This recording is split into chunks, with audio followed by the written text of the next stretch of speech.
রাজনৈতিক পক্ষ গোষ্ঠীর যেই লড়াই ছিল সেটাকে স্মরণ করে দেওয়ার জন্য এবং নিজেদের আগামী দায়িত্ব আবারও নিজেদের যাতে বিস্তৃত না হয় সেই জন্য আমরা বারবার শহীদদেরকে স্মরণ করব।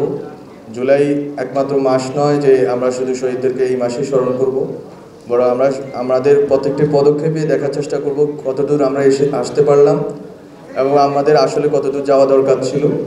বিশেষ করে বাংলাদেশে এখন যেই সংকটময় পরিস্থিতিতে আছে সেটা হচ্ছে বাংলাদেশে রাজনৈতিক দলগুলোর মধ্যে এক ধরনের বোঝাপড়া চলতেছে যে আসলে কী ধরনের রাষ্ট্র আমাদের দরকার। অনেক অগ্রগতি আছে, কিন্তু সাথে সাথে আমাদের অনেক হতাশাও আছে, নাগরিকদের অনেক হতাশা আছে। সরকার পরিচালনায় আমাদের অনেক আকাঙ্ক্ষার কাছাকাছি না যাওয়ার হতাশা আছে, কিন্তু স্টিল আমরা চাই যে বাংলাদেশের মানুষের যে আশার জন্ম হয়েছিল সেই আশা যেন আমরা পূরণ করতে পারি। এই পথ দীর্ঘ, অনেক দিনের লড়াই।